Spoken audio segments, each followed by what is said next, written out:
Welcome to Vedavyasa Academy. Dear friends,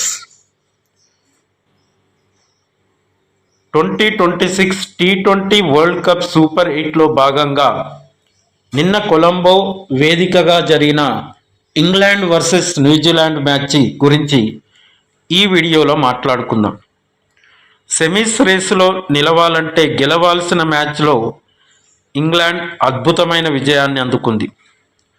చివరి 3 ఓవర్లలో 43 పరుగులు కావాల్సిన దశలో విల్ జాక్స్ మరియు రెహాన్ అహ్మద్ చేసిన విధ్వంసం మామూలుగా లేదు. అసలు ఈ మ్యాచ్ ఎక్కడ మలుపు తిరిగింది? పూర్తి వివరాలు ఇప్పుడు చూద్దాం. టాస్ గెలిచిన న్యూజిలాండ్ మొదట బ్యాటింగ్ ఎంచుకుంది. ఓపెనర్లు టిమ్ సిఫర్ట్ 35, ఫిన్ అలన్ 29 మంచి ఆరంభాన్ని ఇచ్చారు.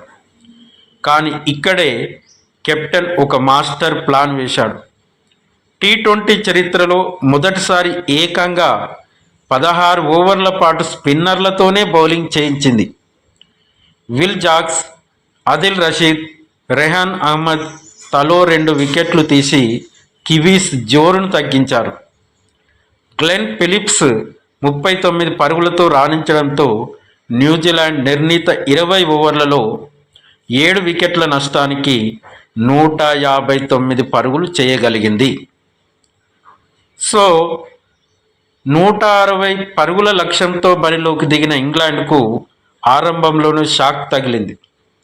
ఫిలిప్ సాల్ట్, జోస్ బట్లర్ త్వరగానే పెవిలియన్ చేరారు. రచిన్ రవీంద్ర తన స్పిన్తో 3 వికెట్లు తీసి ఇంగ్లాండ్ను కోలుకొని దెబ్బతీశాడు. ఇక్కడే టర్నింగ్ పాయింట్ స్టార్ట్ అయింది. 17 ఓవర్లు ముగిసేసరికి ఇంగ్లాండ్ స్కోర్ 117/6. గెలవాలంటే 18 బంతుల్లో 43 పరుగులు చేయాలి. క్రేజ్లో ఉన్నది విల్ జాక్స్ మరియు యువ ఆటగాడు రెహాన్ అహ్మద్. అందరూ న్యూజిలాండ్ గెలుస్తుందని అనుకున్నారు. గ్లెన్ ఫిలిప్స్ వేసిన 18వ ఓవర్ మ్యాచ్ స్వరూపాన్నే మార్చివేసింది. ఆ ఓవర్లో జాక్స్ మరియు రెహాన్ కలిసి 22 పరుగులు పిండుకున్నారు. ఆ తర్వాత సాట్నర్ వేసిన 19వ ఓవర్లో రెహాన్ అహ్మద్ ఓ భారీ సిక్సర్ బాదడంతో సమీకరణం 6 బంతుల్లో 5 పరుగులుగా మారిపోయింది.